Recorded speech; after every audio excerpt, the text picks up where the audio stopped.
My dad, we moved him into an assisted living memory care unit just about a month ago. And about a week and a half, 2 weeks ago, he wound up in the hospital. His oxygen saturation level was in the 80s. And so the facility wanted to send him out to the hospital. Um, and so I've been navigating getting him out of the hospital and into short-term rehab because he spent too many days in the hospital and therefore he got weak. So I've been coordinating with Don, being there at the rehab for him because my mom is in the middle of packing up to move closer to where we are. So she's an hour and a half away, so she can't easily be there with my dad. And I've had some opportunities to spend some time with him. And he was really weak for a while. And so just getting up and going from his bed to a chair exhausted him. So he's gotten stronger. And I was there visiting him, whatever day it was. I guess I got a phone call because he was a little agitated. And Don headed over first, and then I came over. And so it was an opportunity to spend with him. And I knew I wanted to get him up and moving because when therapy had approached him, he was either agitated or tired or not doing well. And they saw that man who needed two people to assist him to get up and move. So I went in his room, hung out with him, and kind of waited on his cue when he was ready to do things. And at one point, he wanted to get up and it's like, you want to take a walk, Dad? And he had his rolling walker, and I pulled the wheelchair behind us, and we walked all the way down the hall. And then he was tired, so I helped him sit in the wheelchair. And then he turned around and zipped down the hall using his feet to move the wheelchair. And the PT and OT who had evaluated him, who I'd met, who had tried to see him earlier that morning, came walking down the hall. And they're like, I said, I just walked him all the way down here. Like, we missed it. And they were in just kind of surprised how well he was doing.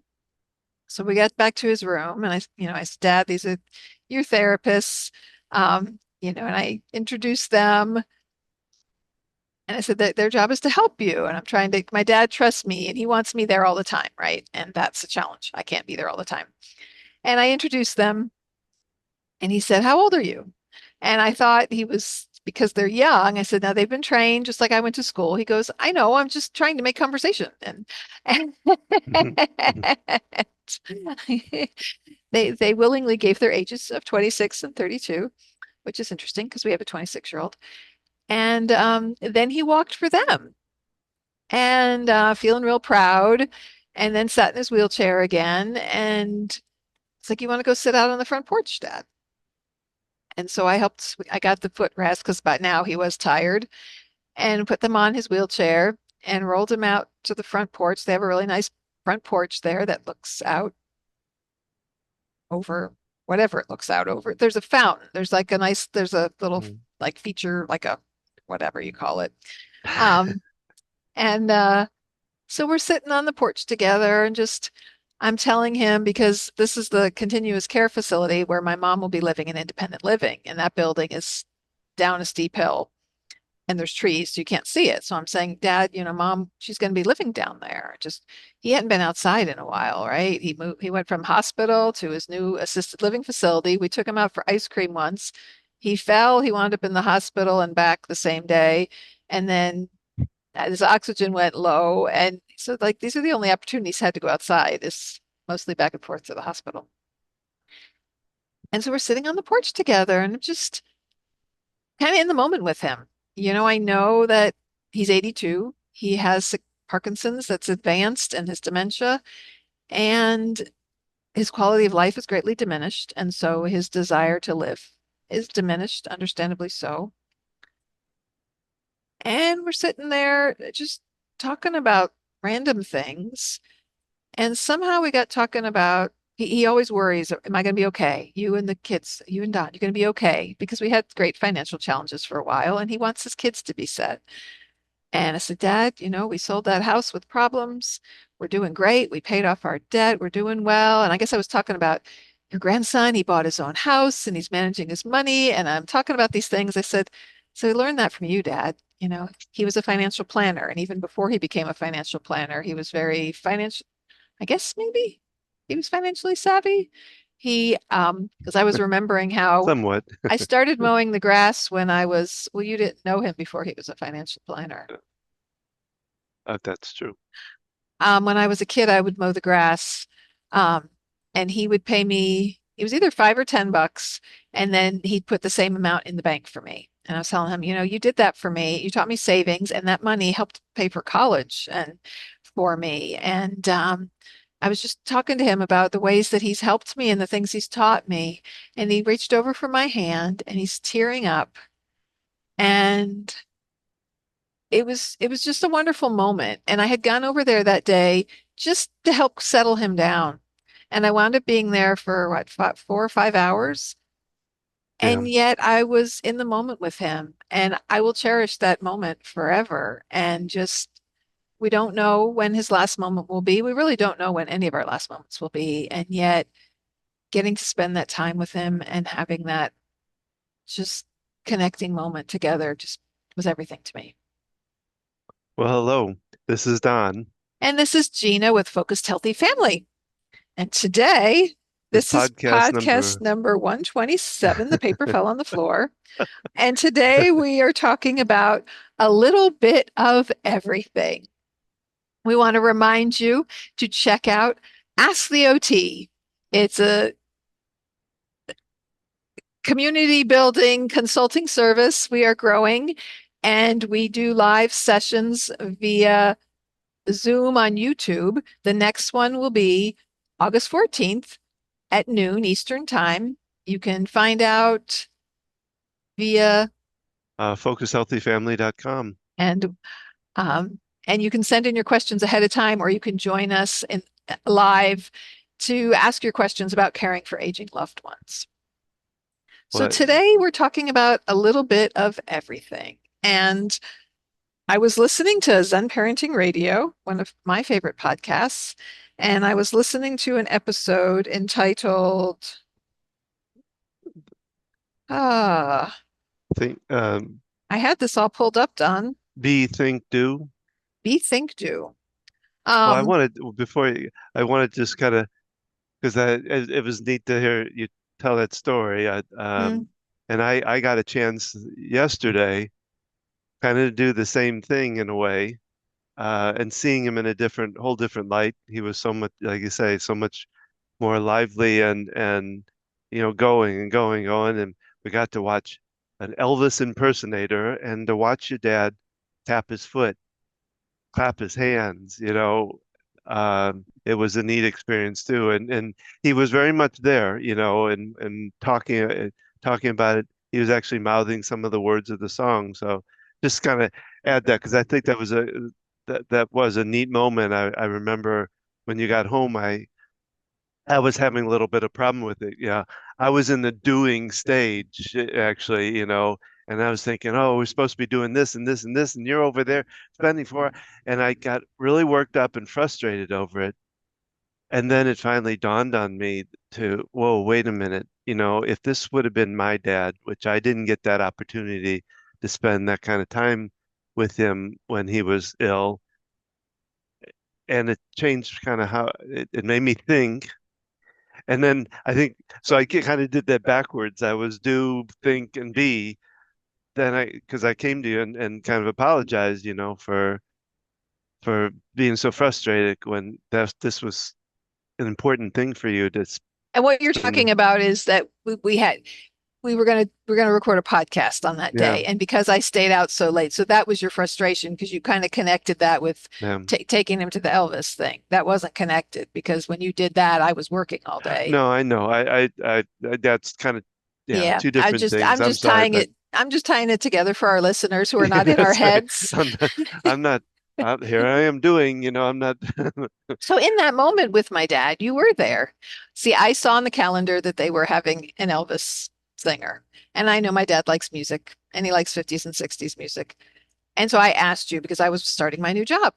And I said, "Can you go over there at this time?" I had told someone that they were going to tell activities that he'd be interested in that. I don't know whether when you got there, I guess you took him, right?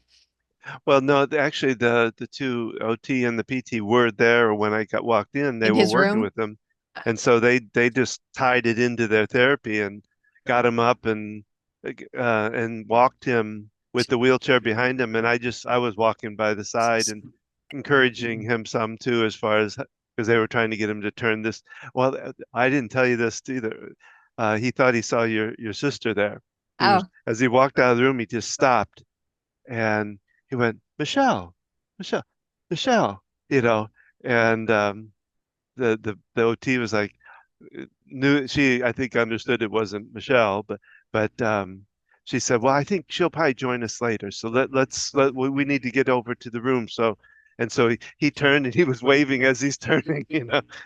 I thought that I just got a kick out of that, you know. so that was a good tactic on her part to Yeah, just rather than saying, "Oh, that's not Michelle," yeah, or that's he was in a happy moment thinking his other daughter was there. yeah, and And he went on very happily, you know. so this is such a neat opportunity to, I saw that there was something he was interested in. You went and the therapists were working with him, and you were able to, and these are great therapists who were able to say, okay, well, let's walk to the event. This is purposeful activity. This is what the definition of occupational therapy is. So engaging in purposeful activity.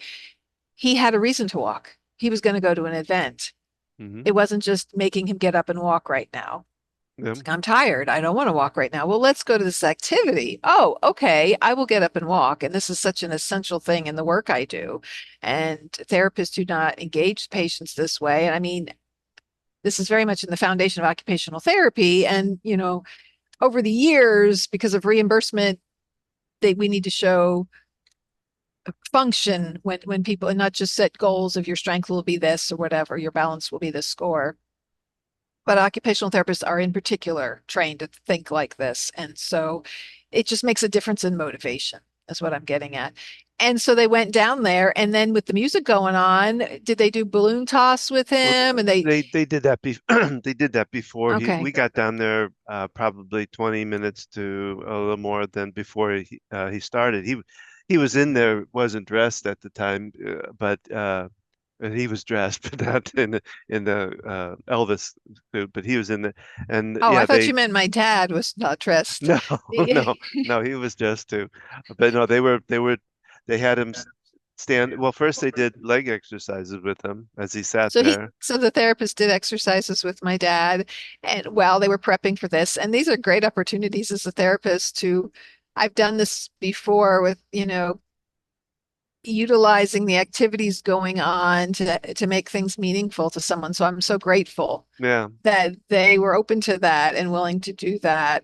Because yeah, I remember one time I was on the memory care unit at the building in Charlotte where I've worked for a long time, and I incorporated standing. They were all sitting down with the music, and I said, this patient's goals were standing. So we stood up with the music, and we, swayed to the music and worked on balance. Because I was there to do that with her. And Yeah, well, one of the, I don't know which one it was.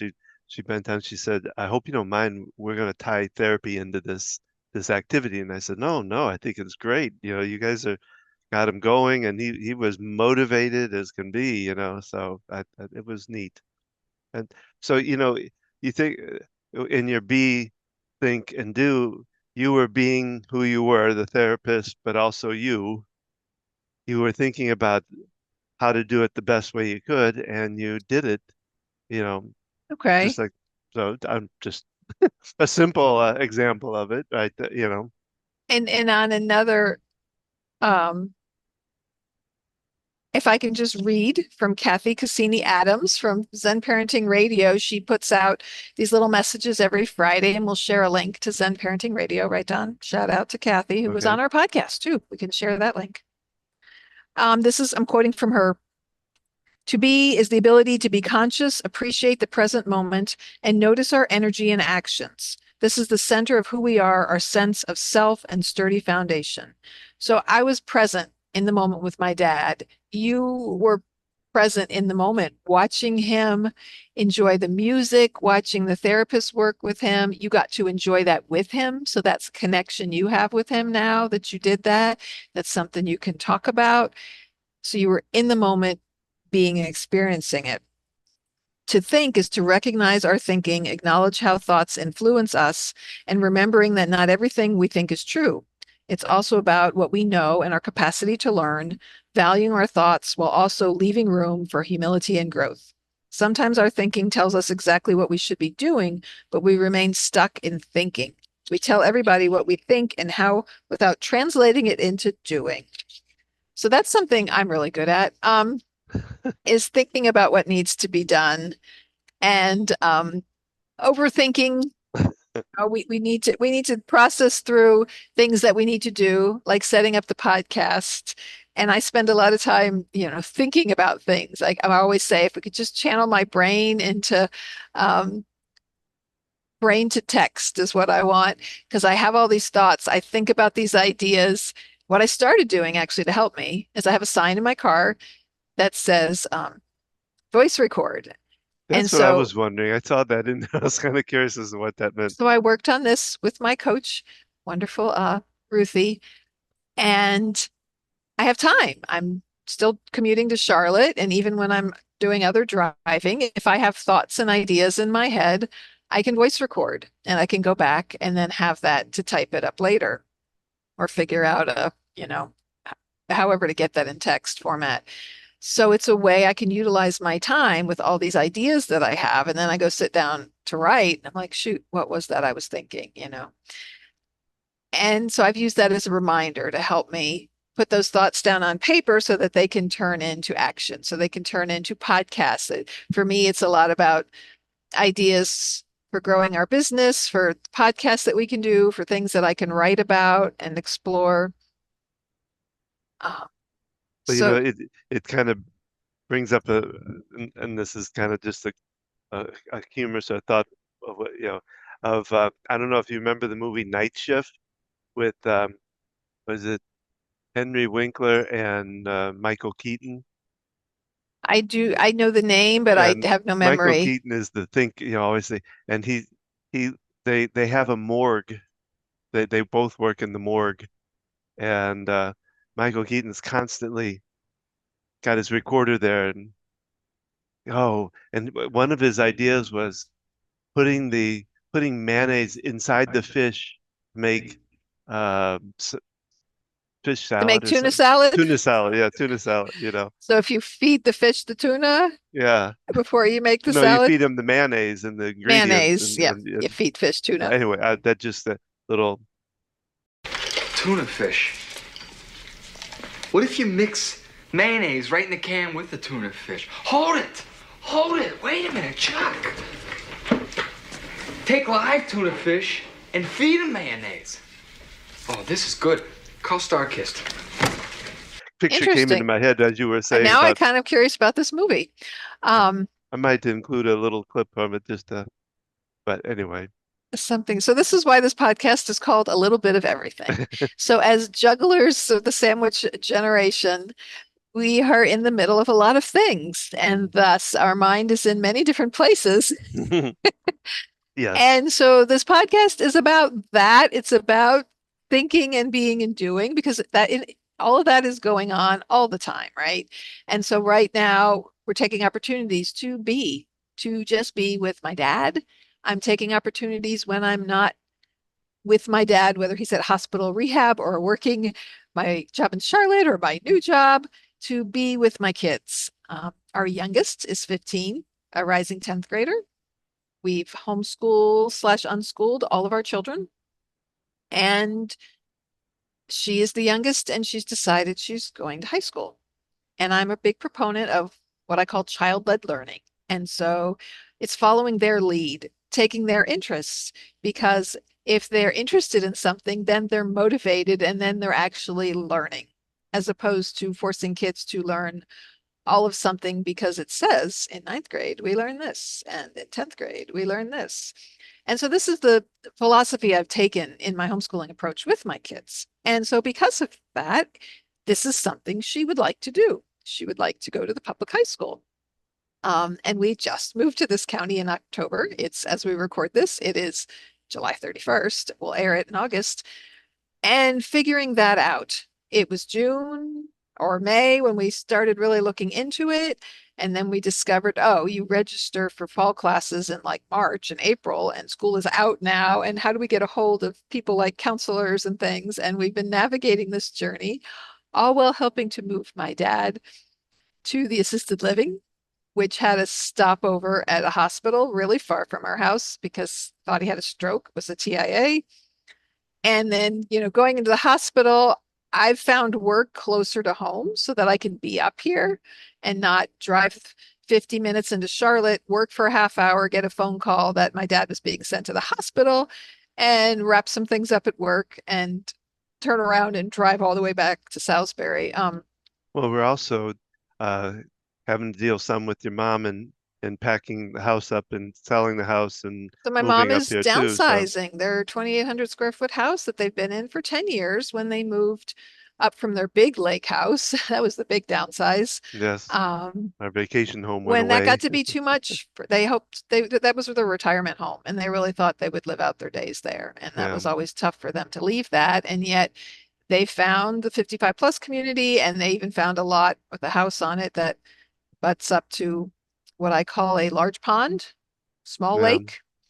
And that's what they're now selling. It's become a lot. My mom caring for my dad, and so she's going to move to independent living, my dad in memory care, and it's all going to be very convenient to us, which is going, once it's all in place, it's going to be great. And yet getting there has been extra stressful, especially with these unexpected trips to the hospital, which adds another layer of support and care for my dad while my mom is an hour and a half away. So we're juggling a lot of things. So I have a question for you. Yes. And speak up a So little bit because you're talking to the sky. sorry. Um, is it easy for you to be or not? Is To it be or not to well, be? that did come That out like is the Shakespeare. question. But I'm serious because I know for myself to just be in the moment, to be in is challenging for me. Like yesterday with being in this little concert kind of thing with your dad, I really w wanted to make the effort to not have to be thinking about, the podcast or the business or the any of the other What time am I stuff. going to leave here? How am I going to get out of here? Am I Yeah, going to make my exit with because there was a point where I was there. Everybody, he was just playing music. He stopped. He thanked everybody and stopped. And he said, "Anybody can stay. I'm going to play some music." And so I you're asked talking about the singer, not my dad. the singer. Yes, I'm sorry. And so I asked your dad. I said, "Do you want to stay or do you want to go?" And my mind, I was starting to go. I really want to get going. And I had to go. No, wait a minute. Let me, let's check with. And your dad said, "No, I'd like to stay." So I had to like mentally really it took me a lot to say, okay, let go of that. Let go and be here right now. Whatever you had thoughts of doing, we can do later.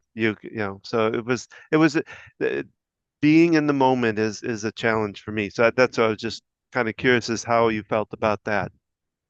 Um, I mean, I know you're posing that question to me, to have this conversation. Um, and yet, was it this morning? I was stretching on the, we have one of the things my dad made, our blanket chest. And you said, "Are you going for a walk?" Because it was like 6 o'clock. And I said, "I'm not sure what I'm doing yet. Right now, I'm standing here stretching." And you're like, "What's the plan? What's going to happen?" And I'm like, "I am stretching right now, and then I will make the next decision." So I think I'm pretty good at being in the moment.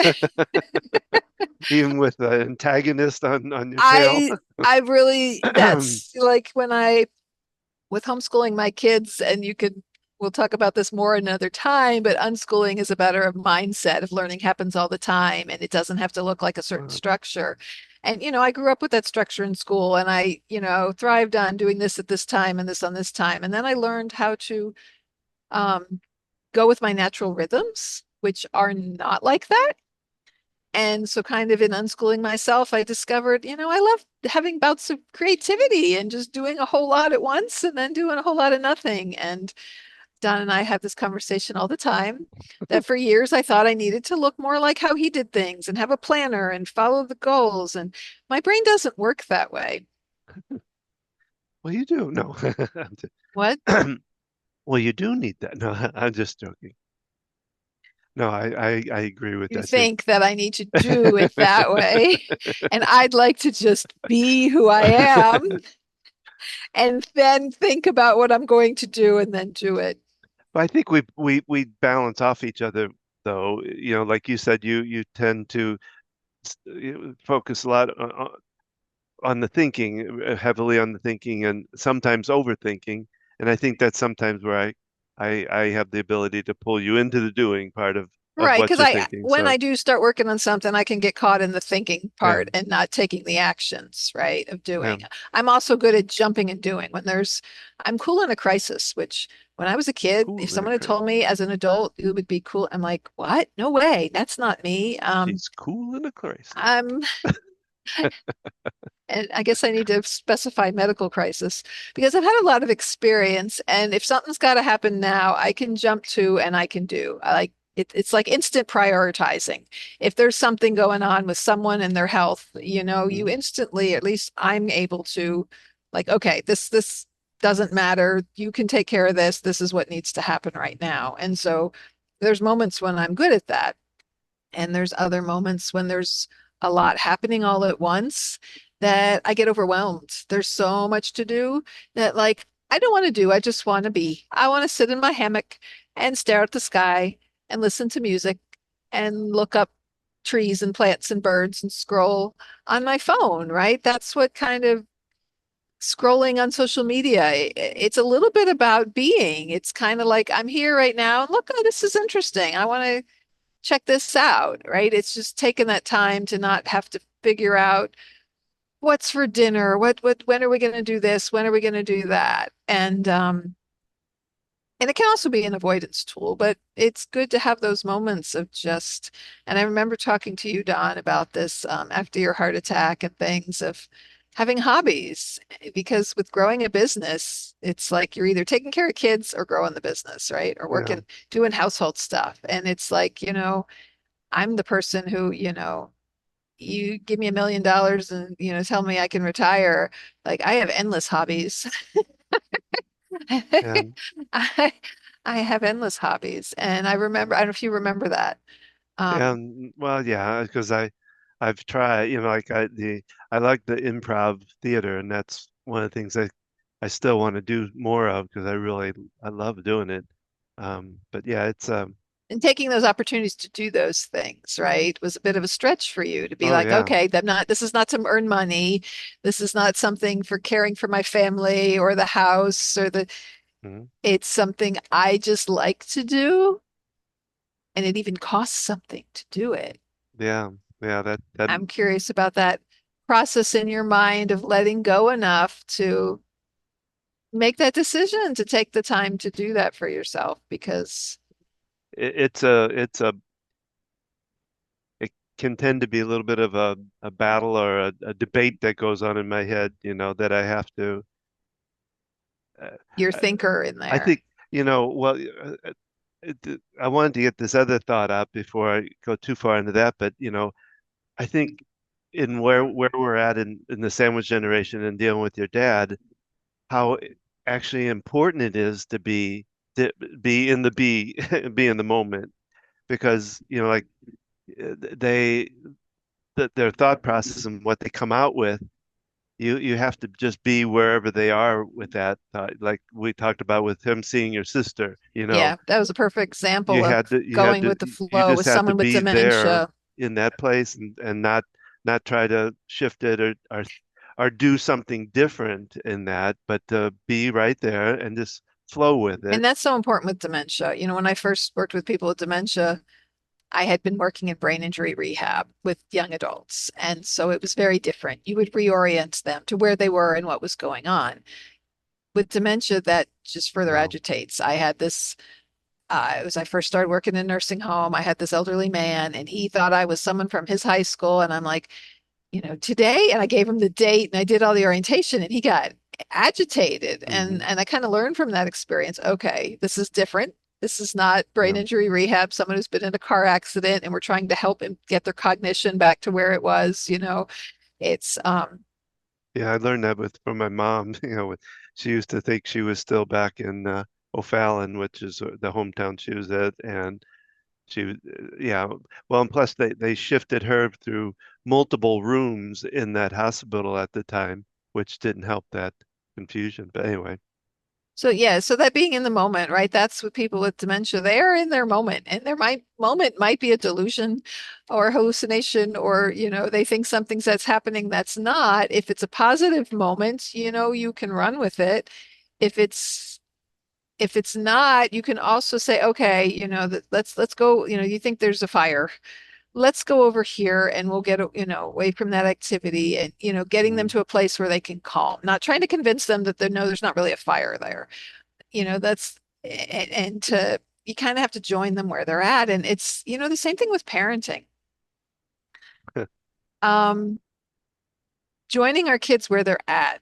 And this is all about my parenting philosophy and homeschooling. Um, what's addressing their feelings, well, in and a also way. joining in their world, getting, Mm. joining where they're at. So when they were little, I created a cabinet in the bottom of the kitchen with just pots and pans and things that wouldn't break. And I let them explore and go in there Very noisily. and make a mess all over the place with pots and pans. And I moved things up that were breakable. And then when our middle child, um, she was short and she wanted to help with dishes on the table. And so we put the dishes really low so that she could reach them. And we had to bend down to get to our plates and bowls and things, but I made it accessible Yeah. for her. And, to spend quality time with the kid or a person in general is joining them where they're at. Um, and this is such a powerful thing with parenting. We're busy, I'm busy. I'm working a job at Charlotte. I'm starting new jobs. Yeah. We got a 22-year-old, she needs a little bit of emotional support and other things sometimes as she's navigating her life with this new job she's working at and figuring out her next steps, and all the things.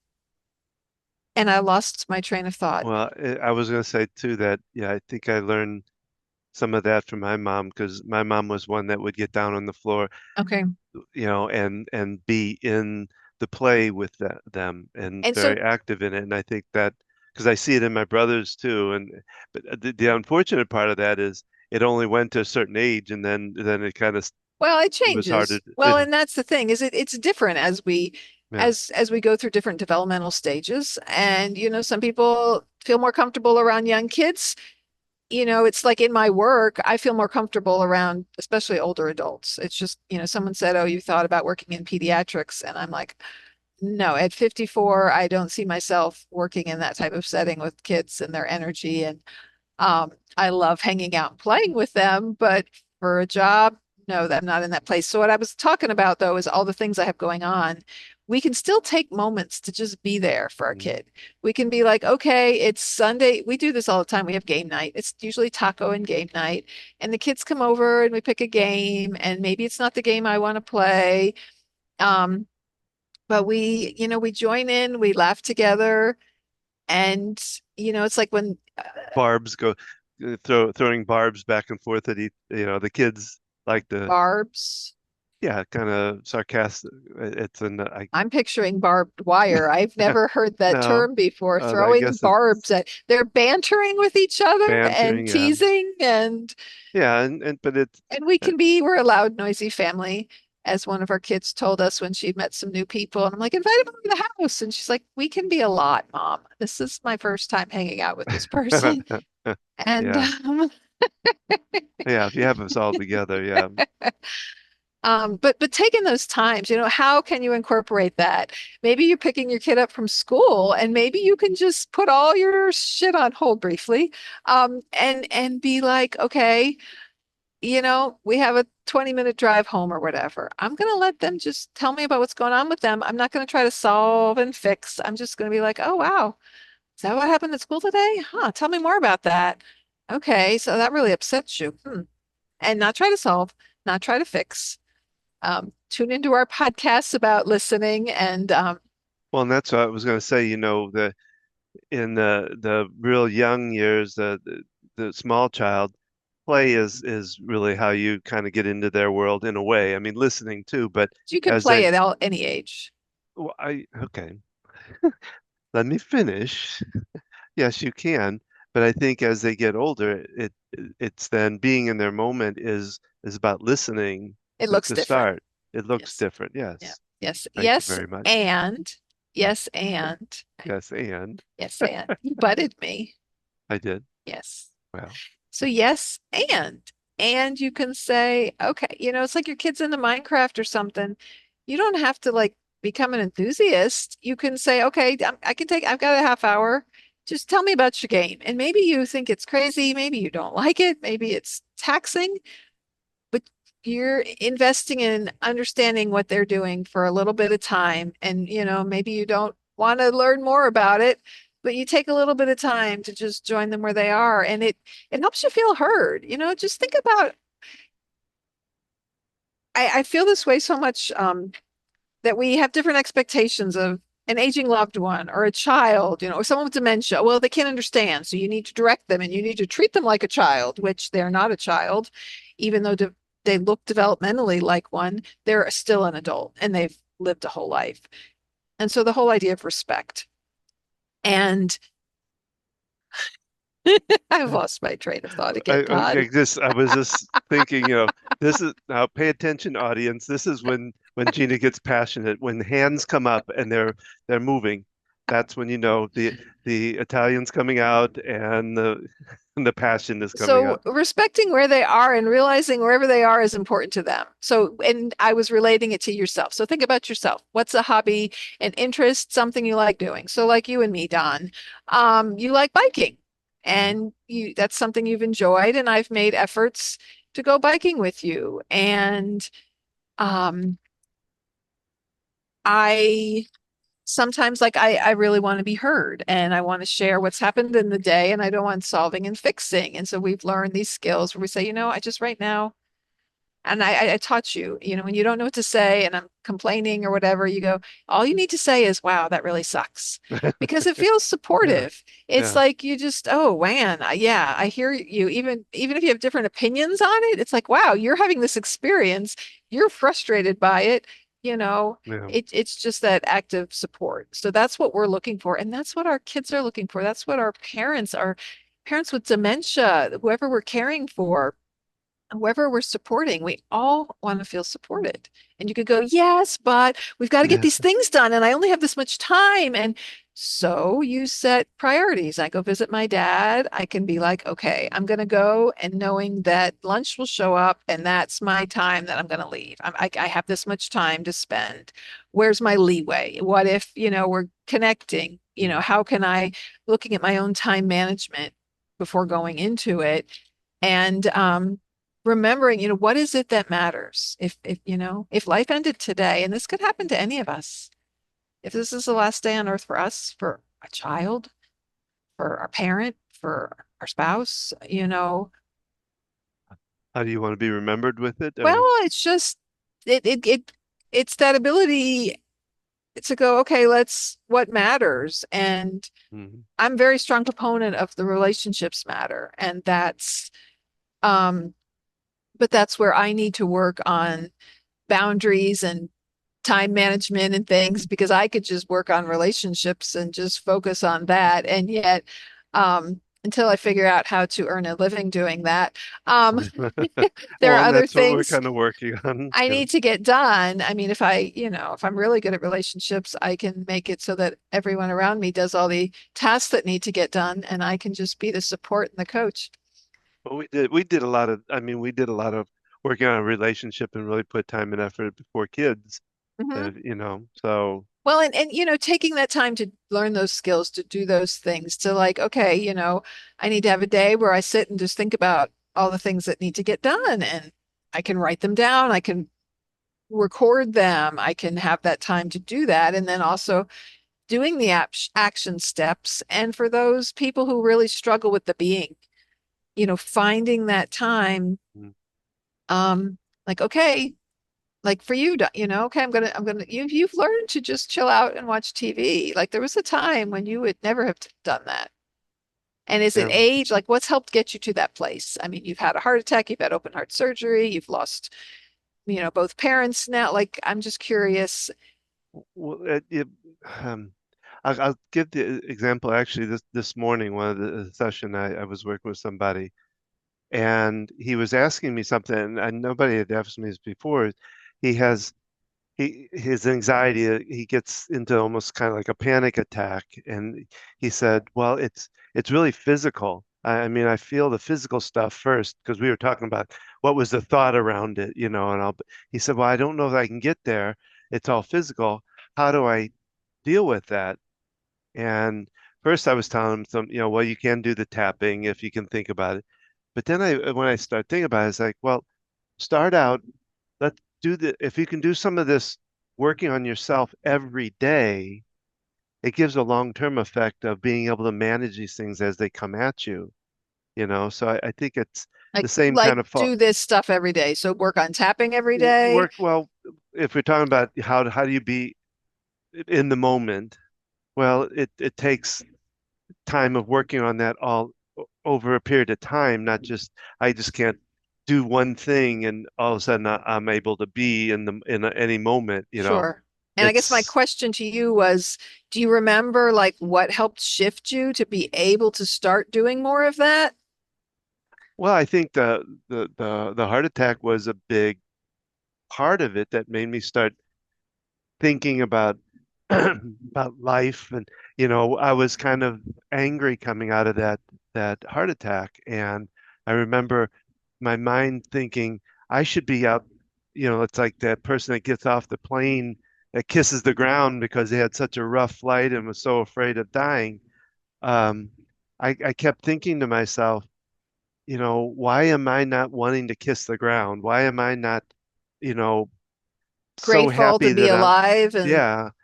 And so it was just continuing to work on that, to know that the time I have is really precious because so it wasn't like a moment of like clarity coming out of that. no, It it's took, actually the opposite, I think, in a way. yeah, I remember you like worrying about your business and having to make phone calls. And I'm like, Yeah, you're recovering from a heart attack. They yeah, pretty much they brought you back to life. You were almost flatlined, really. Your heart, not barely working and not getting oxygen to your brain.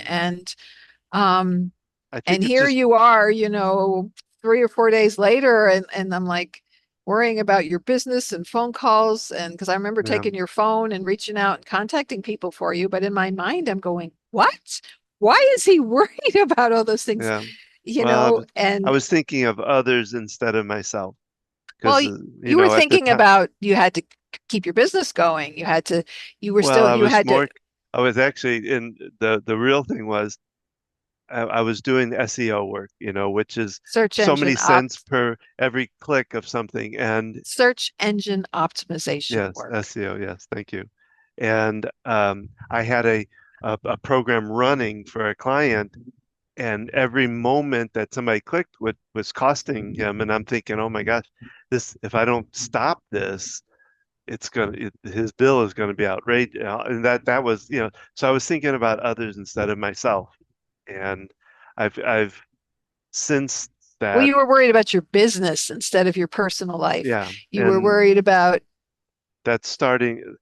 I still don't think I'm fully there. I mean, I'll be very honest with you. I'm still have a lot of that going on, but I'm right. doing better and better.